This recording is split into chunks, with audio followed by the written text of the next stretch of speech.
Happy Easter, guys. It's 1:30 something. In 2 weeks or so, pauwi na ako sa Philippines. Doon muna ako hanggang maybe end of the year. 1,700 a month pinambabayad dito sa rent. Tapos ako lang mag-isa dito. Kung doon ako nakatira sa amin, magkakasama pa kami sa Los Baños, yung 1,700 na yon, pocket money na yon, di ba? Ngayon, tignan natin kung ano yung mga gagawin ko dito sa mga gamit dito sa bahay. For the next 2 weeks or so, paano namin i-dispose ito o papakawalan lahat ng gamit dito kasi pag alis ko dito, dapat walang laman.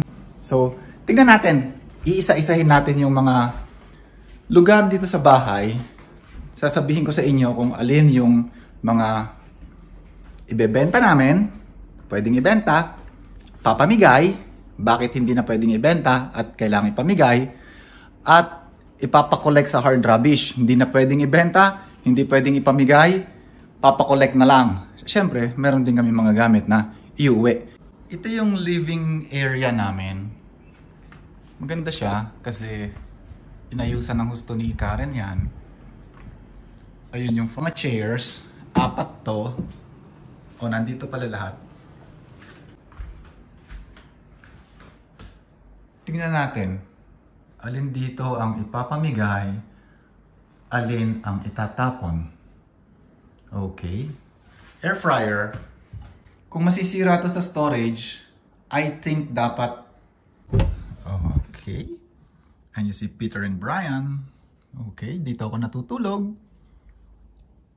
Yan yung... So, this is the bathroom, di ba? Hello! Walang lock. Ganda, parang sauna. May bathtub. Ayun yung clothes dryer.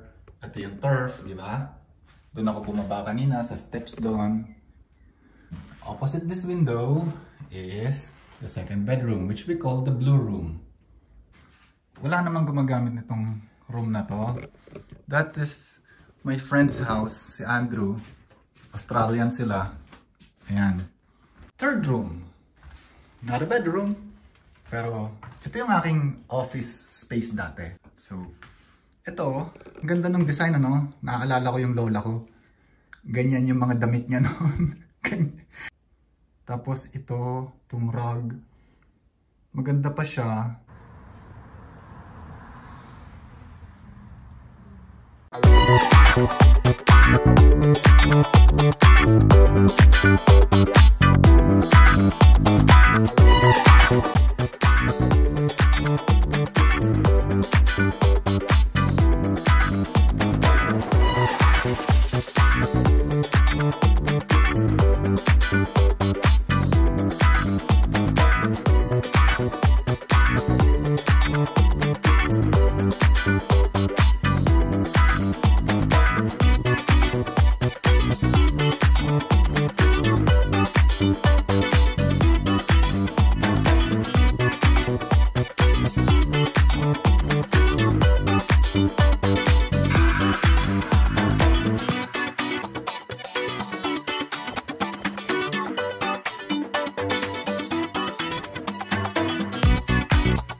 Laglag mo na.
It's just Whoa. this.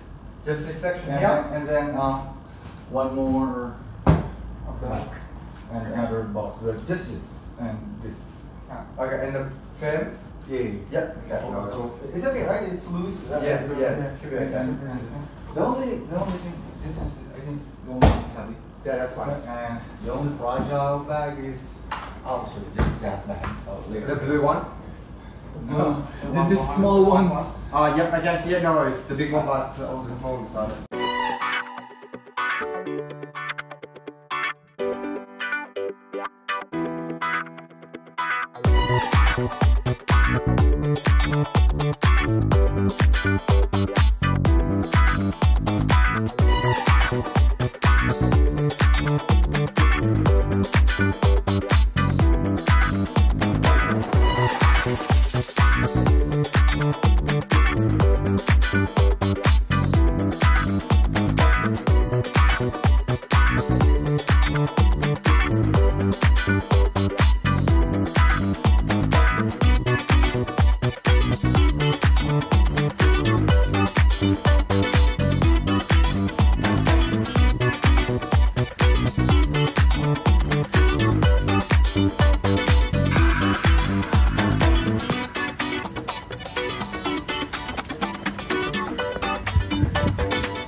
Sorry? Henry.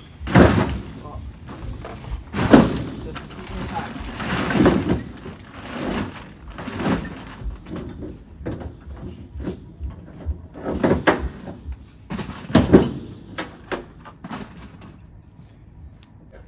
When are you ready?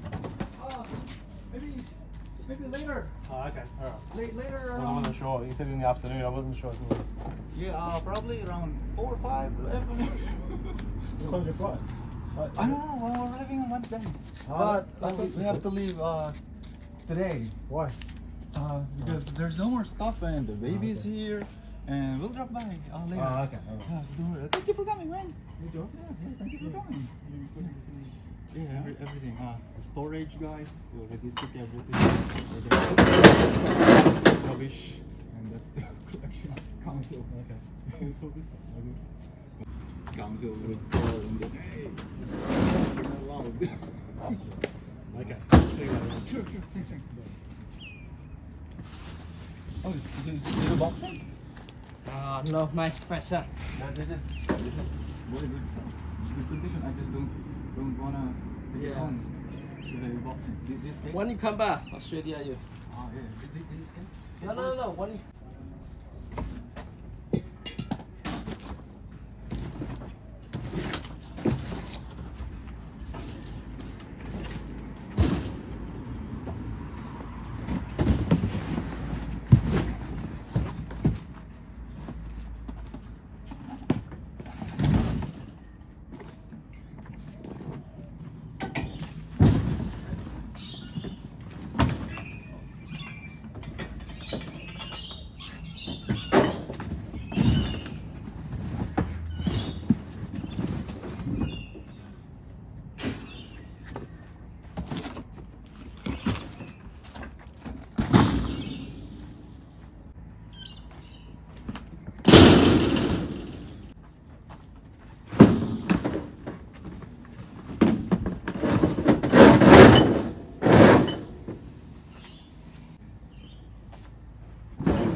Yeah. Really? Yeah. Oh wow. I ordered not full. Shall I throw it over?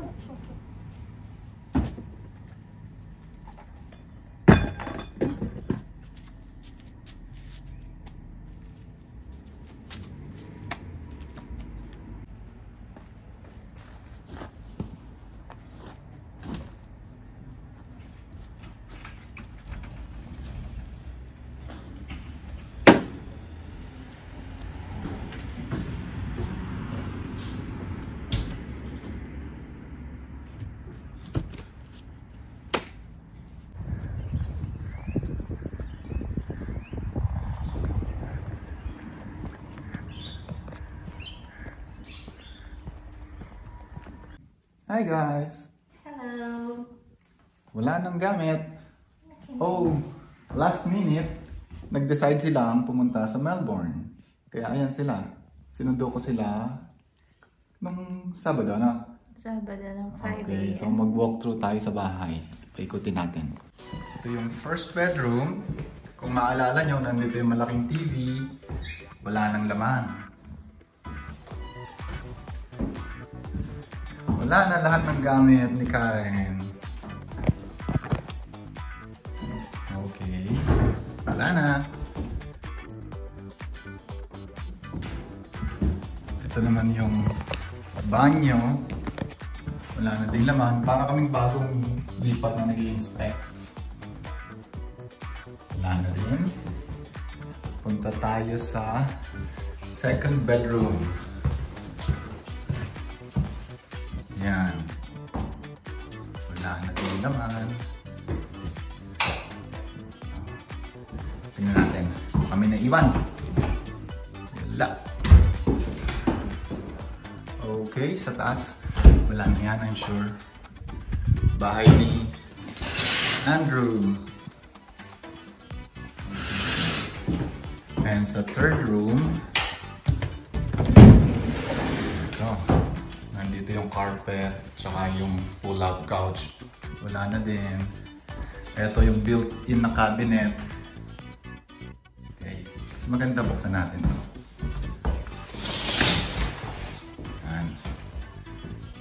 And Kung tandaan nyo, may turf dito na magandang green. May bumili na. Ito, dito to sa bahay, iwan namin. Ito yung table, dito rin yan. Ito yung jewelry workshop ni Karen. Ito. Nag-iwan ako ng mga bread para sa mga birds. Mga parakeet and magpie. Okay. Ito, paikot. Huling walkthrough, baka may naiwan. Mga naipon namin na gamit ng 4 years, baka may naiwan. Pero may pahabol pa na sampay si Karen eh. Oh. Hindi pa rin kasi tuyo, paalis na kami. Oh. Sinampay pa. Yung iba naming gamit, andito. Ko-collect yan ng council. Maaayos siya. Hindi namin nabenta yung ibang gamit. Kailangan na lang namin i-book for hard rubbish collection. Yung mga trash, ang dami, isang mini truck siya. Ito yon. Yun namang naka-storage. Kinolect din siya nung, well, storage unit. Papakita ko rin yung video, wala. Ngayon, ito na sila. At ito na yung gamit namin. Ito, itong rocking chair, ilalabas natin ano? May kukuha. So contactless. Pick up na lang. May konti pa akong mga stuff dito. Lalagyan lang yan sa bag. So I guess, wala na. And, okay. Saan tayo pupunta ngayon? CBD, sa Melbourne. Melbourne Central Business District. Hindi pa naman kami pauwi ng Philippines. Wala na kasing gamit dito. Today is Monday. Flight namin pauwi sa Manila is on Wednesday. So, paano mabubuhay dito si Mackenzie nang walang gamit? Mag-hotel muna kami sa CBD. Kung kami lang ni Karen, kaya namin. Kaya lang ito kasi galit. Gusto niya, doon daw kami sa hotel for 2 nights. Sige po, kasi tourist siya dito sa kanyang sariling bayan. So mag-hotel kami and we will show you yung itsura ng hotel. Okay. Oh, ito, tingnan niyo tong skateboard ko. Itong skateboard ko, hindi ko siya maiuwi. Kasi luma na yung kanyang bearings, tsaka yung deck. Gusto kong i-keep yung trucks, pero sabi ni Karen, tapon ko na yung buong skateboard. Pamigay. Ito, iuwi ko yung skateboard niya. Kaya, tignan natin. One last skate dito. Iiwan ko na lang to sa hard rubbish collection. Kukunin na lang to ng council. Pero sa tingin ko, bago pa to makollect ng council, mayroong teenager or bata na kukuha nito. Mahal nga rin tong skateboard na to. 260 bili ko dito. Pero it's been a good 4 years. Madami ng cracks, sira, gas-gas. Marami na rin akong injury nakuha dito. Ibig sabihin, marami na kami pinagsamahan. Since 2020 hanggang 2024, ito yung skateboard ko. So let's put it here.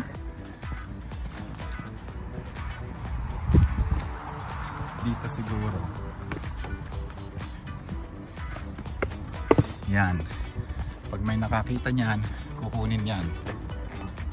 Sana ang kumuha niyan ay isang aspiring skateboarder or isang current skateboarder. Okay, so that is goodbye.